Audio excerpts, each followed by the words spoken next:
Qual a diferença entre espiritismo, umbanda e candomblé? Essa é uma dúvida que surge com muita frequência, porque todos são grupos de trabalho que se comunicam com a espiritualidade. Mas há importantes diferenças entre eles, que não podemos descartar. O candomblé é uma religião derivada do animismo africano, onde se cultuam os orixás, voduns e niquicis, dependendo da nação. Cada uma tinha como base o culto a um único orixá.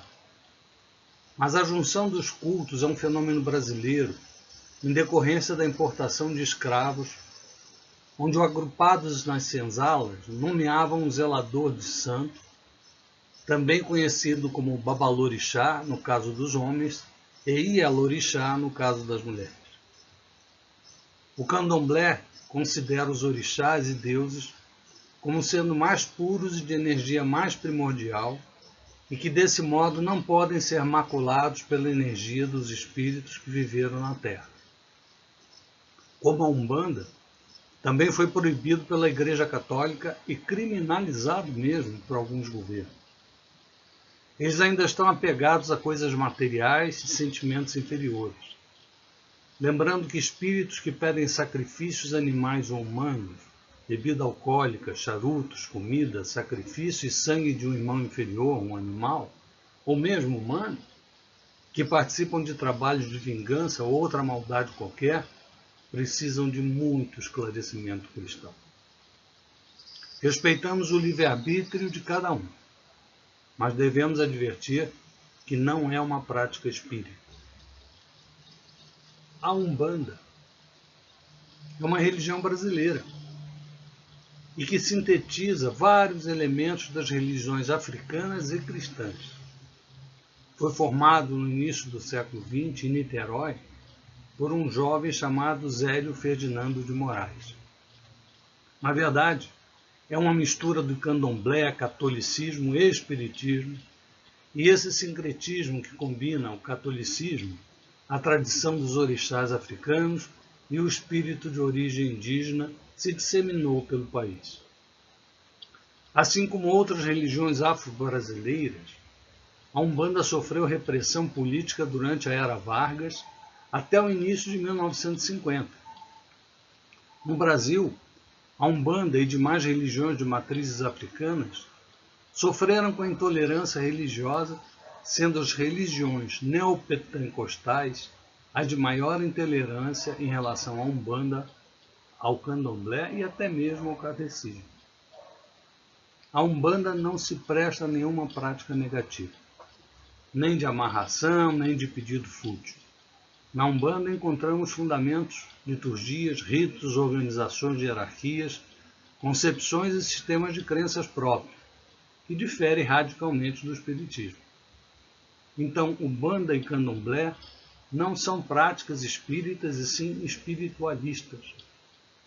Elas não derivam do espiritismo, embora algumas utilizem alguns livros da doutrina espírita. Na Umbanda presta-se o culto ao panteão de orixás, que são as divindades de origem africana.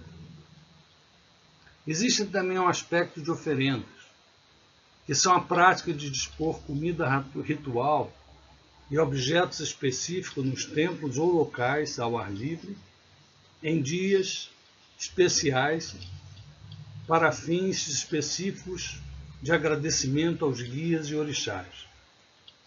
A Umbanda não se utiliza de sacrifício de animais. Existe também a Macumba, que é o despacho. É uma designação genérica dada a vários cultos sincréticos praticados comumente no Brasil e fortemente influenciados, sem fazer parte, por religiões como ocultismo, candomblé e cultos ameríndios. Macumba também pode se referir a um antigo instrumento musical de percussão africano, uma espécie de reco-reco. Além dessas duas acepções, o termo macumba tem uso popular como sinônimo de ebó, feitiço, coisa feita, segundo o escritor Câmara Cascudo. Terreiros de macumba não são espíritas, umbandista, nem pertencem ao candomblé. Esses terreiros têm preceitos próprios, onde cada grupo faz o que quer.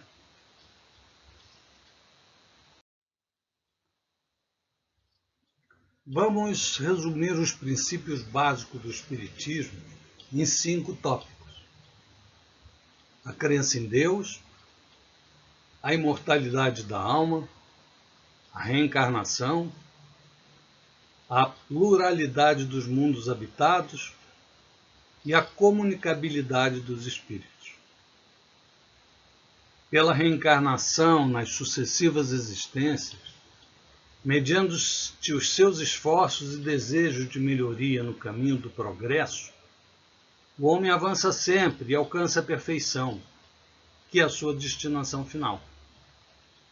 A vida do espírito se compõe de uma série de existências corporais e cada uma delas é uma ocasião para o seu progresso. Conforme notamos, os próprios seres que se comunicam se designam a si mesmos pelo nome de espíritos ou gênios, declarando alguns, pelo menos, terem pertencido a homens que viveram na Terra. Eles compõem o mundo espiritual, como nós constituímos o mundo corporal durante a vida terrena. E finalizando a exposição de hoje, nós vamos resumir em poucas palavras os pontos principais da doutrina espírita. Primeiro ponto: Deus é eterno, imutável, imaterial, único, onipotente, soberanamente justo e bom. O mundo espírita é o mundo normal, primitivo, eterno, pré-existente e sobrevivente a tudo. O mundo corporal é secundário. Poderia até deixar de existir ou não ter jamais existido, sem que por isso se alterasse a essência do mundo espírita. Entre as diferentes espécies de seres corpóreos, Deus escolheu a espécie humana para a encarnação dos espíritos que chegaram a certo grau de desenvolvimento, dando-lhe superioridade moral e intelectual sobre as outras espécies. A alma é um espírito encarnado, sendo o corpo apenas o seu envoltório. Há no homem 3 coisas. 1. O corpo ou ser material análogo aos animais e animado pelo mesmo princípio vital. 2. A alma ou ser imaterial, que é o espírito encarnado no corpo. E 3. O laço que prende a alma ao corpo, princípio intermediário entre a matéria e o espírito. Este laço ou perispírito, que prende o corpo ao espírito, é uma espécie de envoltório semimaterial. A morte é a destruição somente do invólucro mais grosseiro, que é o corpo. A encarnação dos espíritos se dá sempre na espécie humana. Seria erro acreditar-se que a alma ou o espírito possa encarnar no corpo de um animal. As diferenças existentes corpóreas do espírito são sempre progressivas, nunca regressivas. Mas a rapidez do seu progresso depende dos esforços que faça para chegar à perfeição. As qualidades da alma são as do espírito, que está encarnado em nós. Assim, o homem de bem é a encarnação de um bom espírito e o homem perverso a de um espírito impuro. O espírito encarnado se acha sob influência da matéria. O homem que vence esta influência, pela elevação e depuração de sua alma, se aproxima dos bons espíritos em cuja companhia um dia estará. Aquele que se deixa dominar pelas más paixões e põe todas as suas alegrias nas satisfações dos apetites grosseiros, se aproxima dos espíritos impuros, dando preponderância à sua natureza animal. Os espíritos encarnados habitam os diferentes globos do universo. Os não encarnados, ou errantes, não ocupam uma região determinada e circunscrita. Estão por toda parte, no espaço e ao nosso lado, vendo-nos e muito junto a nós. Os espíritos exercem incessante ação sobre o mundo moral e mesmo sobre o mundo físico. Atuam sobre a matéria e sobre o pensamento e constituem uma das potências da natureza, causa eficiente de uma multidão de fenômenos até então inexplicados ou mal explicados e que não encontram explicação racional senão no Espiritismo.